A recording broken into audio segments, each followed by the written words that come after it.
All right, let's just jump right into this.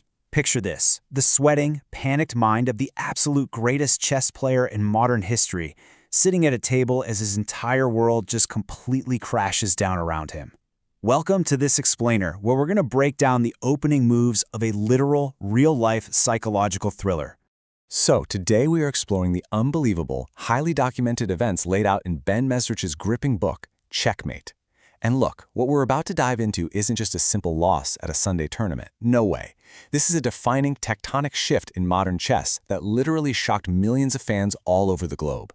To really understand the mindset of our main guy here, you just need to hear his own philosophy. Quote, "You have to be merciless," end quote. These are the words of Magnus Carlsen. And this chilling, hyper-competitive mindset perfectly sets the stage for the intense psychological warfare we're about to witness. I mean, he isn't a player who accepts defeat gracefully. The guy is a conqueror.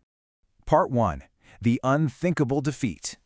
Let's transport ourselves to September 4th, 2022, at the prestigious Sinquefield Cup in St. Louis, Missouri. Okay, the time is exactly 10 minutes past 1 in the afternoon. Magnus Carlsen, the reigning deity of chess, is hunched over. He's sweating. He can actually taste bile rising in his throat as he faces an impossible, completely unexplainable reality right there on the board. The pieces are seemingly swimming before his eyes, which is a massive contrast to the absolute clairvoyance he usually has when he looks at a chessboard. Art 2. The Mozart of Chess, a living legend. To truly grasp why this exact moment is so shocking, you really have to understand how completely dominant Magnus was coming into this match. His stats are just staggering. He became a grandmaster at age 13. He holds the highest FIDE ELO rating ever recorded in human history, 2882. Five-time world champion, and perhaps most importantly for our story, he walked into this specific tournament riding a massive 53-game in-person unbeaten streak. He is the Mozart of the modern era. He doesn't just win, he absolutely dominates. Part 3. A billion-dollar board. Chess gets big. So, the sport was rapidly transitioning from this quiet, ancient pastime into a high-stakes corporate thriller. Let's talk money, starting with the immediate prize.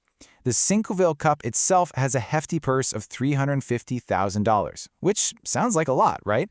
But honestly, in the grand scheme of things, that is just pocket change. Because if we zoom out a bit, the pandemic sparked a massive, unprecedented boom in the sport's popularity. We are now looking at an estimated 500 million regular chess players worldwide. It's a total global phenomenon. And for Magnus himself, the stakes are incredibly personal and highly lucrative. At this exact moment, there is a staggering $80 million acquisition offer on the table for his personal chess app, Play Magnus. And this is an agreement that hasn't even been made public yet. And who's buying his app? Chess.com, the essential virtual arena of the sport, which had just surged to a valuation of over $1 billion. So Magnus isn't just playing a game here. He is the face of a billion-dollar empire. He's synonymous with the brand. Brilliant, charismatic, and completely indomitable. Part 4. The Gen Z Wildcard. Enter Hans Niemann. With all that context in mind, who on earth could possibly be dismantling this billion-dollar titan piece by piece? Well, we have the ultimate clash of two completely different worlds. On one side, the 32-year-old stoic legend. On the other, Hans Niemann. He's a 19-year-old gum-chewing provocateur. He's barely ranked 40th going into the tournament and is literally only sitting at that table because a higher-ranked player was sidelined by COVID restrictions. He's this kid with wild curly hair who'd built a reputation for trashed hotel rooms and grandiose pronouncements. But on the board, Hans is playing like a machine. Magnus purposely uses an unconventional fianchetto variation opening to try and trip the younger player up, expecting him to make rushed, raw mistakes. But Hans counters perfectly. Think about these turning points. At move 42, Hans pulls off this brilliant knight escape that maybe a handful of humans on Earth could even see. Then at move 48, Magnus makes a rare error, and Hans just instantly capitalizes, snatching a pawn. It's sublime, precise, and completely audacious. You know that famous Ernest Hemingway quote about how an entrepreneur goes bankrupt, gradually and then suddenly?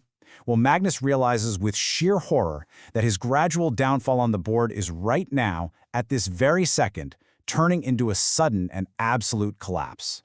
Part 5. The Breaking Point. A Merciless Reaction. We have absolutely reached the limit of Magnus's composure.